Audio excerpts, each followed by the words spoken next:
Nah, sekarang ini mereka akan lihat pantat ini minoritas sakremi-kreminya karena memang Kremi-kreminya, ini istilahnya mereka lagi coba-coba jilat pantatnya si ini ya, si Akuma ini, pantatnya Frans Lisi, pantatnya Pak Bahari, pantatnya Tanya, ini lagi dijilat sak kremi-kreminya ini sama orang Islam ini.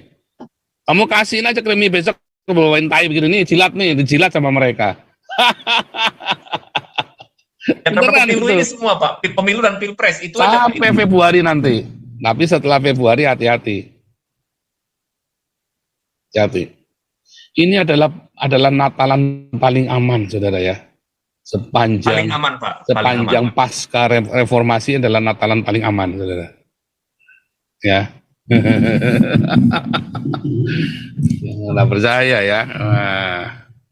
Tapi karena kita teriak, sebab mereka tahu mereka lagi disorot. Kalau enggak tetap nggak aman juga. Karena kita teriak, sekarang suara-suara ini mencuat ke dunia internasional. Mereka tahu. Ya, suara Pak Paul ini mencuat ke dunia internasional. Itu yang saya perhatikan. Jadi semua sekarang kita udah mulai masuk open doors, mulai masuk. Itulah disorot. Disorot ya. Begitu kasusnya saya mencuatkan itu langsung masuk open doors, kan kita merah lagi. Merah lagi udah kembali gitu ya. Nah, jadi selama 3 tahun ini banyak orang-orang di Toba, ketika saya pulang kampung kemarin ke Samosir gitu ya, bilang, waduh seru ini, tiap hari ada nonton film channelnya itu. Mereka nggak bisa bilang Z kan, kencang katanya istilahnya mereka gitu kan. Jadi jadi bilangnya seperti itu. Bahkan yang paling lucu, ibu saya di kampung di Toba itu sampai bilang, ya, Pak Paul itu sudah mau berhenti ya tahun depan ya. Kenapa dia berhenti? Apakah dipersekusi? Katanya.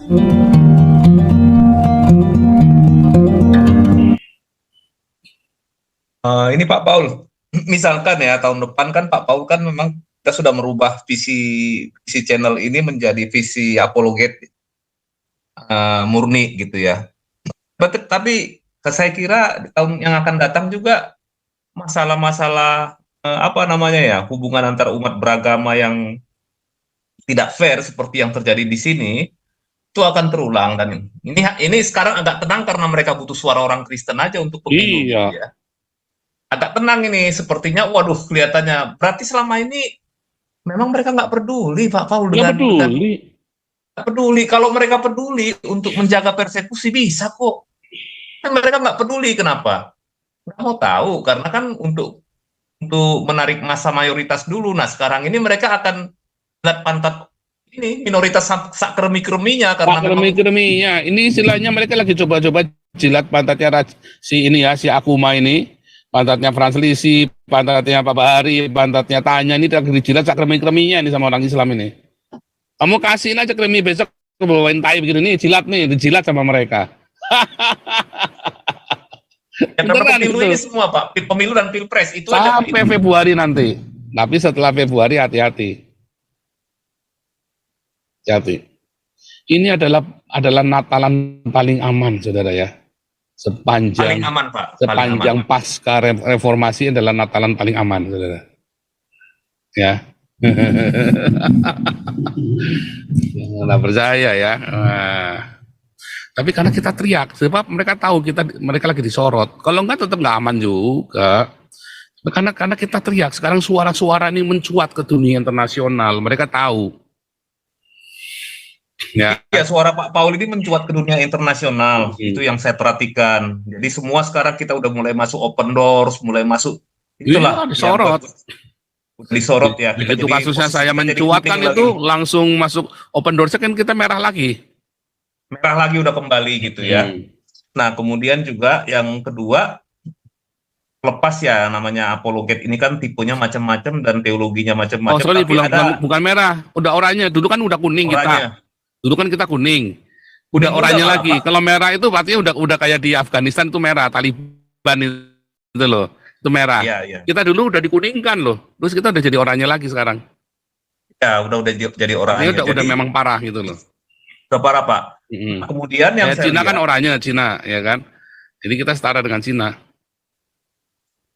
Yang berikutnya adalah mulai timbul ya semacam keberanian di kalangan apologet ini untuk bersuara Pak. Selama ini kan nggak berani Pak. Apapun dibilang ya iyain aja gitu ya. Terus kemudian yang saya lihat gereja-gereja maupun pendeta-pendeta yang selama ini itu jilat-jilat pantat juga, sekarang udah mulai malu karena lihat Pak Paul ini, apalagi yang sampai mengatakan berkat Abraham, Ishak dan Ismail itu kan nggak benar itu secara teologis itu kan. Kalau ada pendeta yang berpikiran seperti itu kan berkat kepada Abraham di kejadian itu kan nggak seperti itu gitu, tapi dia perlu jilat-jilat Pak gitu. Nah, kebetulan dia juga saya dengar saudaranya ini LBP, saya nggak tahu benar apa enggak gitu kata kawan-kawan, makanya dia berani ngomong seperti itu ya. Nah jadi ada beberapa hal yang saya lihat pengaruh Pak Paul itu adalah menimbulkan roh keberanian. Yang kedua itu menghancurkan kedustaan Pak. Kedustaan bukan hanya di kalangan sebelah, tapi di kalangan internal orang-orang Kristen dan pendeta-pendeta sendiri Pak Paul gitu. Jadi selama ini modus-modus bagaimana memindahkan uang dari kantong jemaat kepada kantongnya itu Paul bongkar habis di channel ini. Nah itu. Yang kedua yang saya perhatikan 3 tahun ini banyak fakta-fakta sejarah yang Pak Paul luruskan. Fakta-fakta sejarah yang sebetulnya selama ini ditutupin sejak kemerdekaan. Contohnya Majapahit, kemudian Perang Padri dan genosida Batak. Banyaklah yang lain, Papua, itu Pak Paul buka semua. Jadi orang-orang Indonesia itu yang selama ini sejarahnya itu sudah terframing, itu mulai sadar dan mencari apa ya, mencari data-data sendiri, mulai belajar membaca. Jadi akhirnya tahu sejarah yang benar Pak Paul gitu. Silakan Pak Paul dilanjut. Nah, saya telepon Pak Santi yang dulu lagi di lokasi ini, lagi bawa ambulan. Lanjutkan dulu, tolong yang lain. Oh oke, aku lanjut ya. Itu yang tadi yang itu aku mau bilang tentang benar Pastor Paul benar-benar mengungkapkan sejarah Indonesia ya, yang kita nggak pernah tahu bahwa itu merupakan yang telah ditutupi oleh bangsa kita sendiri. Aduh, ini siapa sih? Oh oke.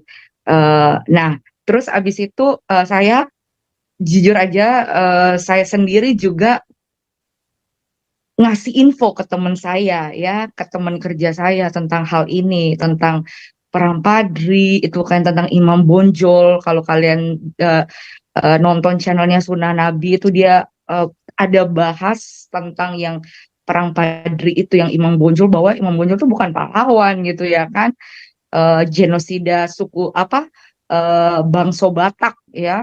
Teman saya langsung, hah, iya, langsung kaget dia. Kemudian saya langsung kayak, masa sih? Akhirnya dia mulai penasaran. Tolong dong kasih referensinya ke saya di mana ininya. Langsung saya kasih tahu gitu loh. Jadi memang dari kita sendiri pun memang harus untuk melawan dusta itu gitu loh. Jangan diem gitu loh di counter attack, yang maksudnya kita harus buka itu dusta itu, supaya karena roh dusta itu sudah ada di Indonesia, ditutup, ini kita sudah ditutup gitu loh, sampai kita nggak tahu lagi. Bahkan ada di orang-orang Kristen, mungkin kalau saya bilang di keluarga kita sendiri mungkin sudah kemakan roh dusta itu ya. Jadi ya itu sih, kalau saya sih punya info ke teman saya, dia langsung kasih tahu mana referensinya. Nah, dimulailah dari kita juga, teman-teman di sini mungkin tahun depan juga udah semua info udah dikasih tahu, mulai menyebarkan, sharing. Jadi ya sudah, itu aja bagian kita. Itu sih. Oke, dari tanya sendiri. Jadi memang sejarah dibuka oleh Pak Paul ini, jadi orang jadinya lihat ke situ kembali gitu. Jadi sekarang dulu mengadakan seminar tentang Perang Padri saja di kalangan masyarakat Batak di Toba aja takut. Apa? Nggak boleh, nggak keluar izinnya gitu. Tapi zaman internet ini tiba-tiba Pak Paul meluncurkan siaran seperti itu langsung gitu kan. Aduh, ini jadi terbuka semua. Nah sekarang semua channel-channel budaya, channel-channel Batak udah banyak membahas tentang itu. Tapi semua akan melihatnya nanti pembahasan paling lengkapnya ya di channelnya Pak Paul gitu. Nah jadi ya memang ada semacam inilah. Kemudian mengenai Majapahit juga kita pernah bahas satu edisi juga di sini ya. Tapi nggak tahu videonya sampai sekarang saya nggak lihat. Tiba-tiba sudah hilang gitu ya. Iya udah hilang. Saya juga nggak ketemu. Yang mengenai Majapahit. Yang mengenai Majapahit yang saya pernah bahas juga dengan Pak Paul udah hilang videonya gitu. Ada beberapa video yang hilang sih sebenarnya. Saya nggak tahu apakah di private ya.